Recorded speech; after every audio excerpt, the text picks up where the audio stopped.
Bonjour Marie-Laure, avant de commencer sur le bilan de l'année de Episol, je sais qu'il y a un certain nombre d'événements désagréables qui se sont produits. Est-ce que tu pourrais nous informer un peu plus précisément ?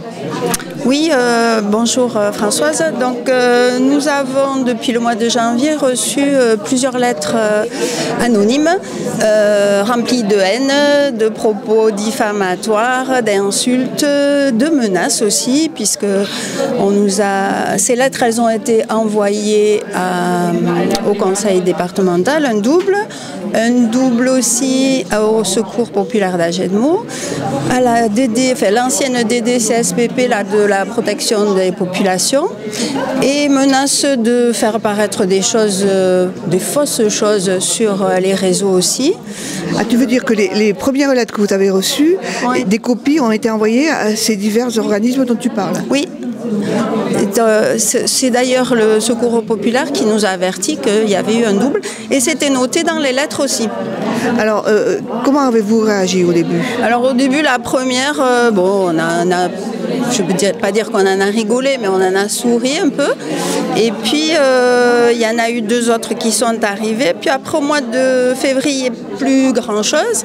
Et après, à partir du mois de mars, là, ça a été assez régulier, de plus en plus haineux, avec des gens nommés à Episol qui du coup, ont été quand même assez choqués déjà d'être nommés, d'être insultés, alors que ce sont, les bénévoles donnent de leur temps. On ne fait pas toujours à Episol un travail qui est simple.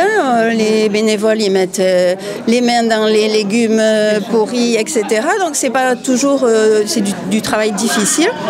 Donc on a décidé. Donc vous avez décidé de réagir après? On a décidé de réagir. Donc au départ, on ne savait pas trop quoi faire. Et puis à l'annonce de certains bénévoles qui voulaient démissionner, on a décidé de fermer quelque temps. Non pas pour pénaliser les bénéficiaires, mais parce qu'on en pénalise automatiquement. On a décidé de protéger nos bénévoles pour les laisser souffler un peu après toutes ces... Et donc, vous êtes rentré quand même en contact avec la gendarmerie? Alors, on a d'abord fait une réunion, une espèce de petite réunion, enfin 2 réunions, on a fait jeudi dernier, où on a exigé que tous les bénéficiaires viennent et soient au courant de cette situation pour qu'ils comprennent aussi pourquoi on avait fermé. Tous ceux qui ne sont pas venus devront être reçus par les bénévoles qui s'occupent des inscriptions. Oui. Et on veut que tous les bénéficiaires soient au courant de cette situation. Donc nous avons fermé 2 jeudis. Je pense qu'on rouvrira jeudi prochain. Et à la suite de ça, on a porté plainte à la gendarmerie. Et alors, les gendarmes, qu'est-ce qu'ils vous ont recommandé ? Alors les gendarmes, ils nous ont recommandé de ne pas ouvrir les lettres, de les prendre directement avec des gants, de les mettre dans une enveloppe et de les ramener. Donc ça veut dire enquête, ça veut dire peut-être trace ADN, parce que en fait, est-ce que c'est qualifié comme harcèlement moral? Alors je ne sais pas trop parce que nous n'avons pas la qualification, c'est Marie-Claude qui a été à la gendarmerie.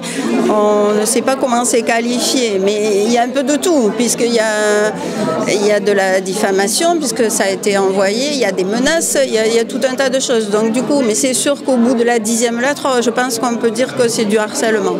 Oui, parce que on sait bien que le harcèlement moral, c'est quand même grave. Ça peut être 2 ans de prison, 30 000 € d'amende. Enfin, il faut quand même que les gens qui ont fait ça sachent. Oui, c'était aussi le but de porter plainte, et il y a aussi un article qui va sortir bientôt dans le Sud-Ouest. Donc je suppose que dans l'ensemble, tout le groupe a été super affecté par ce genre de choses. Oui, au début, c'était un peu compliqué. Dès que quelqu'un rentrait dans l'épicerie, on se demandait est-ce que ça pourrait être celui-ci ou celle-ci. Donc c'était un peu compliqué. D'où la fermeture aussi, pour que tout le monde souffle et le temps de se remettre un peu. Mais l'équipe reste soudée et voilà, on ne va pas fermer définitivement l'épicerie.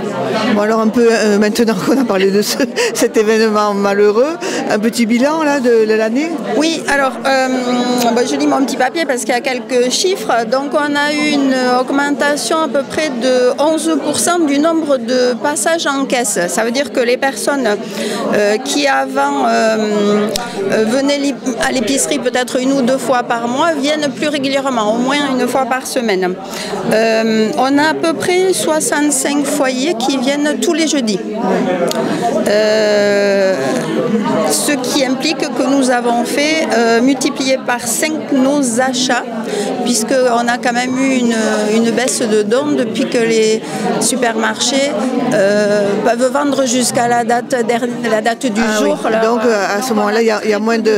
Oui, donc on a beaucoup augmenté les achats. On a des nouveaux bénéficiaires qui sont de très jeunes couples, ça c'est nouveau dans l'épicerie, avec des enfants.